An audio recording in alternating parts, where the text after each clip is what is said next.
भगवान श्री कृष्ण और उनके मित्र सुदामा अपनी मित्रता की वजह से शास्त्रों में विख्यात हैं। श्री कृष्ण के मन में अपनी अलग ही छवि बनाने वाले सुदामा को दुनिया मित्रता के रूप में याद करती है, लेकिन सुदामा का एक रूप ऐसा भी था जिसकी वजह से भगवान शिव को इनका वध करना पड़ा था।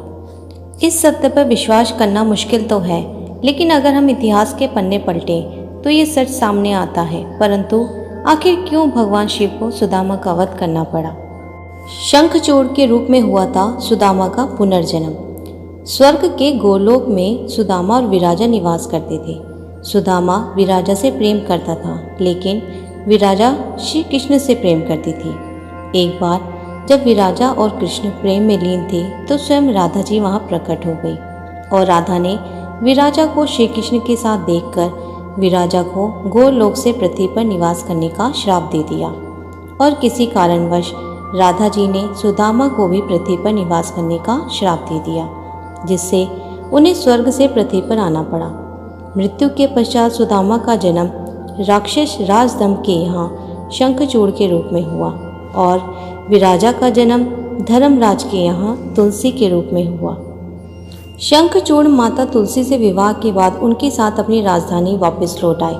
शंखचूड़ को भगवान ब्रह्मा द्वारा वरदान प्राप्त था कि जब तक तुलसी तुम पर भरोसा करेगी तब तक तुम्हें कोई जीत नहीं पाएगा। शंखचूड़ को रक्षा के लिए एक सुरक्षा कवच भी दिया गया था। शंखचूड़ धीरे धीरे कई युद्ध जीतते हुए तीनों लोकों के स्वामी बन गए। शंखचूड़ के क्रूर अत्याचार से परेशान देवताओं ने भगवान ब्रह्मा से इसका समाधान मांगा। ब्रह्मा ने इस विषय पर भगवान विष्णु से सुझाव लिए जाने की बात पर देवतागण भगवान विष्णु के पास गए। विष्णु जी ने देवताओं को शिवजी जी से सुझाव लेने को कहा। देवताओं की परेशानी को समझते हुए शिवजी जी ने शंखचूड़ से युद्ध करने के लिए अपने पुत्रों कार्तिकेय व गणेश को इस युद्ध के लिए मैदान में उतारा। इसके बाद भद्रकाली ने भी अपनी विशाल सेना के साथ शंखचूड़ से युद्ध किया, लेकिन शंखचूड़ पर भगवान ब्रह्मा के वरदान के कारण वध कर पाना काफ़ी मुश्किल हो गया था और अंत में भगवान विष्णु युद्ध के दौरान शंखचूड़ के सामने प्रकट हुए और उनसे उनका कवच मांगा, जो उन्हें ब्रह्मा जी ने दिया था। शंखचूड़ ने तुरंत ही कवच भगवान विष्णु को दे दिया। भगवान विष्णु उस कवच को पहनकर माँ तुलसी के सामने शंखचूड़ के अवतार में उपस्थित हुए। उनके रूप को देखकर माँ तुलसी ने उन्हें अपना पति मानकर उनका आदर सत्कार किया और इसके कारण माँ तुलसी की पतिव्रता नष्ट हो गई।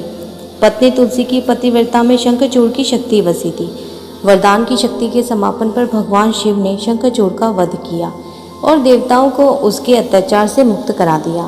तो इसलिए श्री कृष्ण के मित्र सुदामा के पुनर्जन्म शंखचूड़ का भगवान शिव ने वध किया था।